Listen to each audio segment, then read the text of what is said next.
Hello, my peeptastics. I'm here to do a little mini lesson on 3 ways to write a compound sentence for you. We're going to get started. You should have your journal, the resources journal.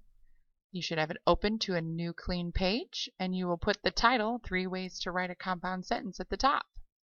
How you take notes on this topic is up to you. However, if it were me, just saying, I would probably write down pretty much everything that's on the slides just so that I would have these notes for later. However, you do have access to this video if you need it later. Okay, let's get started. So let's review what compound sentences are. Compound sentences are two complete thoughts that are connected together by something. The big fat rule is if you don't have a subject and verb on both sides, you don't have a compound sentence. What you have is a hot mess of a sentence. So we want to get into the habit of checking to make sure that we have a subject and verb on both sides of the connector. Now, you guys did a Khan Academy video last week with subjects and predicates. You should know that subjects are the star of the sentence, or whatever is doing the main part of the sentence. And you know that verbs are either actions, or starting this week you've learned about linking and helping verbs. So you should be able to find the star of the sentence and what that star is doing. And you need to look on both sides of the connector to make sure you have two complete thoughts. So let's go ahead and figure out 3 ways to correctly write a compound sentence. Now the first one, guys, is the one you guys already know. Okay? So we connect those two complete thoughts with a comma and a coordinating conjunction. Our friends, the fanboys. Now remember, you have a foldable in your resources journal that tell you what the fanboys stand for if you have trouble remembering them. Here's an example. Sophia bought a movie ticket, comma, yet she was sick and couldn't go.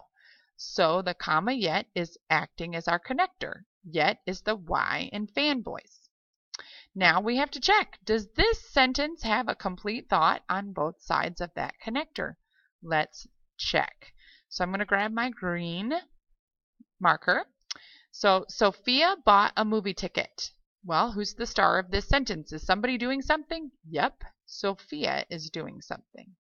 Okay, now what is she doing? Well, I'm going to circle my verb with blue. What did she do? She bought. She bought something. What did she buy? A movie ticket. So do we have a subject and a verb? Yep, we have a complete thought. Now let's go back to the green to find the subject and the verb on the other side. So she was sick and couldn't go. Well, who is doing something? She is. We just don't want to say the word Sophia over again, so we use the pronoun she. Pronouns can be subjects too. Now, what is she doing? Well, it says she was sick and couldn't go. Well, there's one of those fancy linking verbs. We're linking the she to her being sick. So sick is describing she. So was is a linking verb here. Also, we have couldn't linking the go to she as well. So we have 2 linking verbs on this side. Do I have a subject and verb on both sides? Sure do. Is this a correctly written compound sentence? Yes, it is. Now let's take a look at the biggest mistake you guys make with this option. The biggest mistake is you forget the subject after the fanboys. We don't ever have trouble with the first sentence subject, but we have it in the second one. So here's an example. Sophia ate turkey but didn't eat corn. Here's our connector, but, comma, but, right? Now let's check out the subject on this side. Sophia ate turkey. Okay, well, we have Sophia again, so she's doing something. Okay, now let's see. What did she do? She ate. All right, good. I have a subject and verb here. There's my connector. Let's take a look on this side. Didn't eat corn. Well, who didn't eat corn? Nobody. I don't have a subject over here. Do I have a verb? Yeah, I do. Didn't eat with that helping verb there. But do I have a subject? No, I don't. So what's missing? The subject on the second side. So, who didn't eat corn? She didn't eat corn. Okay, so we have to make sure we have the subject on both sides. All right, now let's take a look at the second option for writing compound sentences.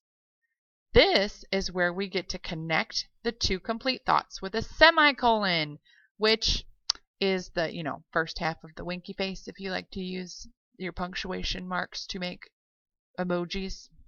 So that is a semicolon, and we connect two complete thoughts with that.